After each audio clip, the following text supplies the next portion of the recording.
Every once in a while, a revolutionary show comes along that changes everything, and for 2020, that show for me was How To with John Wilson. I don't think I've ever seen anything as unbelievably hilarious from a year that's been anything but that, but How To with John Wilson is easily the best thing to have been screened on TV, and I seriously cannot understate just how much I love and am passionate about recommending this show to others, because somehow not many people even know about it, even though this show truly deserves the attention. For a 6-episode season that has a simple idea of acting as a how-to guide on a variety of trivial topics, this show manages to take those trivial topics and make them so hilarious to watch that it's been a while since the show has genuinely made me cry from laughing at what was happening. Professionals love to write things off for tax purposes, giving them an economic advantage over everybody else. But telling someone that you're about to expense dinner is the perfect way to suck the romance out of any meal. I've previously mentioned that in my opinion, Nathan For You was the funniest show that I've ever seen and arguably the best show of the past decade, surpassing even the greatness of Rick and Morty, which has been on a recent decline. But with the emergence of How To with John Wilson, I have no hesitations in saying that this show has the makings of potentially being the funniest show for the next decade, which is also probably why those two shows just mentioned of Nathan For You and How To with John Wilson go hand in hand and rightfully deserve to rise to the top as kings of comedy, because not only are they both similar in their types of humor, they're also outright companions, with Nathan Fielder being the executive producer for How To with John Wilson. So if you know who that is and you're a fan of his comedy, then I can practically guarantee you that you will love this show, because he's also the main driving force for why it got to exist in the first place, and just hearing them break down a scene is just as hilarious as an episode in itself. John started sending me more shots of bread. Someone like pushing a bunch of loaves of bread, just bread in different scenarios, and was just saying stuff like, I want to do stuff with this bread. I was like, John, this is HBO. What are we doing here? I just kept telling him, this is the magic of the show. The fact that we can show stuff like this. This is the show.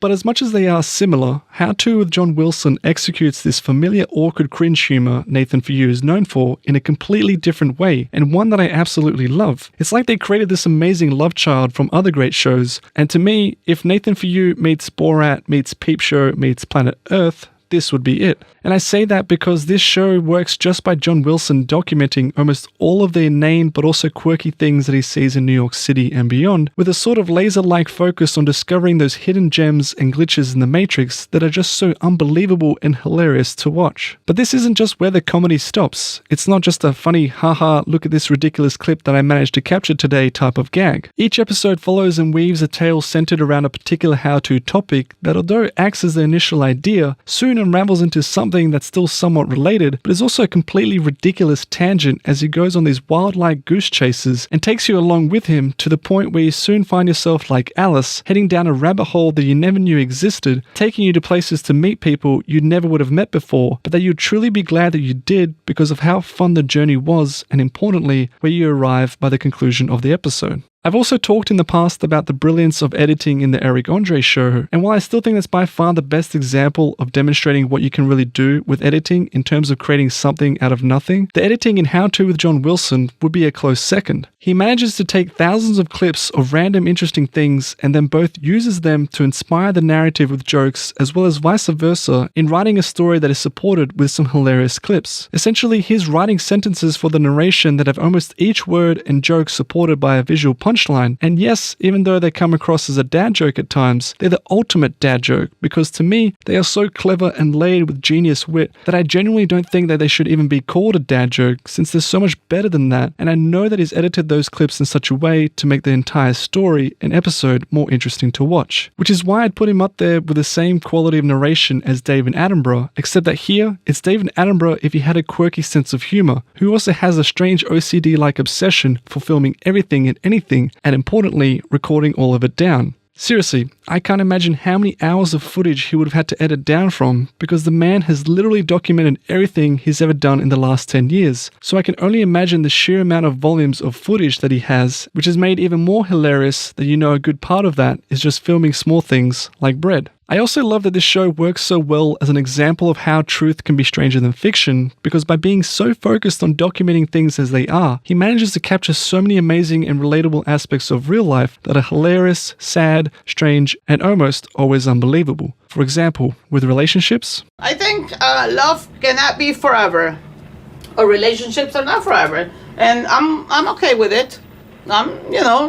If I find someone else, great. I'm not looking, but hey, if it comes along, let's see who can deal with me, because I'm not that easy. But hey. Small talk. Sharing your most intimate thoughts with someone can be a disturbing and messy experience. You're trusting them to take on the full weight of all your problems and handle them with care.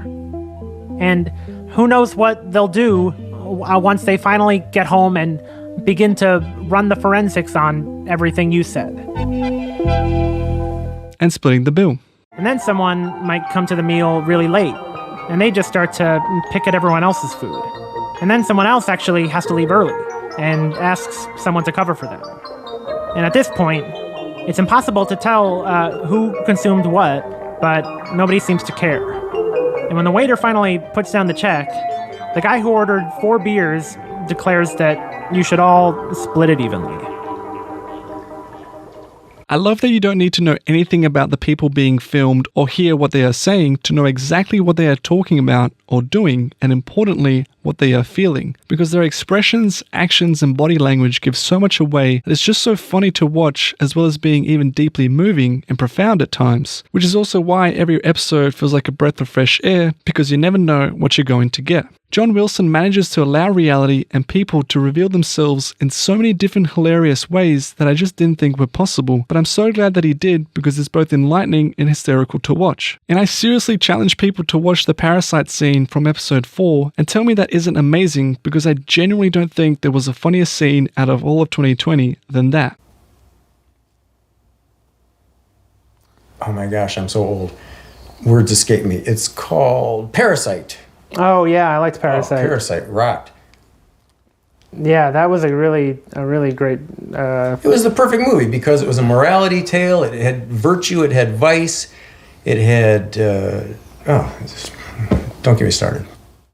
I realize that claiming something as the funniest comedy or the best show of any year is a bold statement to make, because objectively speaking, there's thousands of shows to evaluate, even though I could say I've seen a lot of great shows, and because subjectively, everyone's humor is different, even though I could say I've seen a lot of great comedies. But How To with John Wilson has no other equal like it. That's simply a fact. It chooses to focus on real life, and in doing so, cleverly reveals back layers upon layers of hilarious social commentary, to the point where I have no qualms in stating that it's the best show to have come out of 2020, because you'd be hard-pressed to find anything that could even match it or be quite like it. Real life will always have something that everyone can relate to, because we're alive and we live through it, which is part of what makes How To with John Wilson the ultimate comedy, because anyone can be able to watch it and find something hilarious, profound, interesting, and if not, at least relatable. And it's why I'm so easily passionate in recommending it, because not only is it just so brilliant in what it accomplishes to do in just 6 short 30-minute episodes, it's also an incredibly rare type of show that everyone needs to watch, and one that only comes around every once in a while.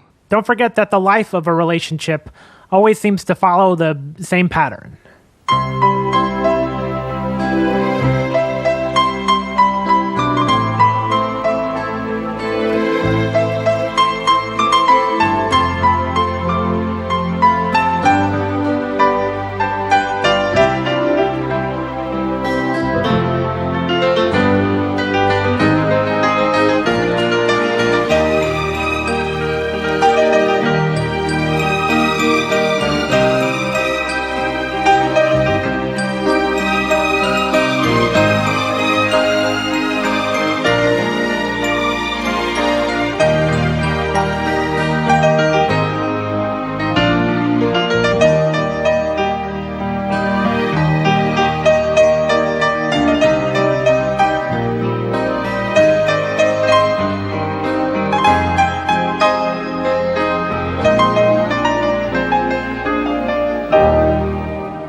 If you're in public with someone and a conversation enters dangerous territory, it seems like a quick touch is a nice way to let people know that you've had enough. Just touch and go. Touch and go. Touch and go. But even after you've touched and goed, your problems still might not be over.